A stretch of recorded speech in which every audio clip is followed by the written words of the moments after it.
आइए देखते हैं अपना example 2। Show that the diagonals of a rhombus are perpendicular to each other. ठीक है, हमें यह शो करना है कि रोम्बस के डायगोनल्स परपेंडिकुलरली बाइसेक्ट करते हैं। ठीक है, perpendicularly diagonals of the rhombus perpendicular, अच्छा परपेंडिकुलर, बाइसेक्ट वगैरह नहीं बोला है, सिर्फ परपेंडिकुलर हमें शो करना है। देखिए जरा कैसे शो करोगे। सबसे पहले आप लिखिएगा गिवन, गिवन टू प्रूव,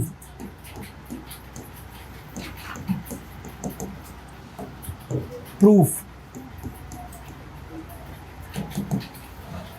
हाँ जी, गिवन टू प्रूव। देखो इधर जरा, गिवन क्या है, बेसिकली गिवन ये है, show that the diagonals of a rhombus are perpendicular. Rhombus है, क्या दे दिया है उन्होंने, A B C D is a rhombus, A B C D is a rhombus.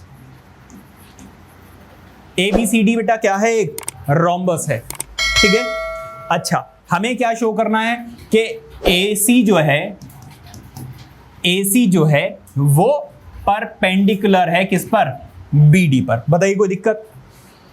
Basically हमें क्या शो करना है कि ये वाला एंगल 90 डिग्री है। हाँ जी,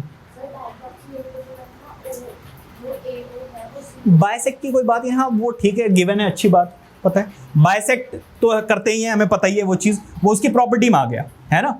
और ये चीज, ये वाली साइड इसके इक्वल, ये तो पता ही, क्योंकि ये पैरेललोग्राम है, तो पैरेललोग्राम के डायगोनल्स क्या करते हैं, बाइसेक्ट करते हैं। अब जरा बेटा मेरी बात पे ध्यान दीजिएगा कि ये रोम्बस है, रोम्बस की सारी साइड्स क्या होती हैं, इक्वल होती हैं। तो मैं क्या कर रहा हूं, मैं AOD और COD ये दोनों ट्राइंगल्स ले रहा हूं। ठीक है, कहां खोई हो, पता नहीं कौन सी दुनिया में खो जाते हैं। इन ट्राइंगल कौन सा, AOD and triangle COD, COD। बताइए कोई दिक्कत। अब जरा ध्यान दीजिए, AD जो है वो किसके इक्वल है, CD के। रीजन क्या है, साइड्स ऑफ रोम्बस, ये क्या है, एक साइड है। इसके बाद AO जो है वो किसके इक्वल है, CO के। डायगोनल्स, डायगोनल्स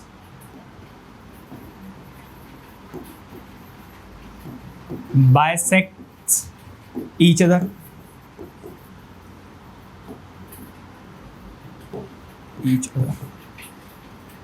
डायगोनल क्या करते हैं, बाइसेक्ट करते हैं। इसके बाद जो DO है वो क्या है, कॉमन है, DO is equal to DO, ये क्या चीज है, कॉमन। अब जरा देखिएगा ट्राइंगल्स क्या आ गए, बाय, देखो ये भी साइड है, ये भी साइड है और ये भी साइड है, तो by side side side rule triangles क्या आ गए, congruent. AOD is congruent to COD। बताइए कोई दिक्कत। अच्छा बाय CPCT, बाय CPCT, हम CPCT से क्या लिख सकते हैं कि एंगल AOD, एंगल AOD किसके इक्वल है, COD के इक्वल। बताइए कोई दिक्कत। हाँ जी, अरे मुझे तो करा लेने दो भाई। अच्छा AOD और COD इन दोनों एंगल्स को मैं क्या करूं, ऐड करूं, तो आंसर कितना आएगा, आप बताओ।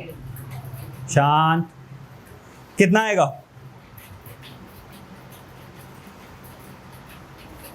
ये तो कुछ टफ पूछ लिया, आप बताओ। हिलाना नहीं, वो हिल जाएगा भाई, हाथ हटाओ, हाथ हटाओ। हाँ हाँ, आप मुझे पूछ रहे हो या बता रहे हो, पूछो मत, बताना है। हाँ जी दिव्या, रीजन,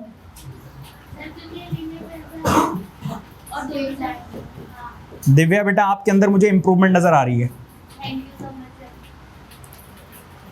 इसका मतलब आप घर पे पढ़ रहे हो, बट थोड़ी सी और मेहनत करो सो दैट और इंप्रूवमेंट हो सके। अगर चीज़ें समझ में आने लगे तो फिर बेटा जब लोहा गर्म होता है तो हथौड़ा उसी वक्त मारा जाता है, समझ गए। अगर चीज़ें समझ में आ रही तो इसका मतलब अब आपको लिख लिख कर प्रैक्टिस करने की ज़रूरत है, चीज़ें बिल्कुल नॉर्मल हो सकती हैं अगर आप चाहो तो। क्योंकि अब जब भी मैं आंसर पूछता हूं आप आंसर सही देते हो। चलो अच्छी बात है। हाँ जी भाई, एक बात बताओ, AOD और COD, AOD और COD आंसर मतलब दोनों क्या है आपस में, इक्वल है। तो क्या मैं COD की जगह पर AOD लिख सकता हूं?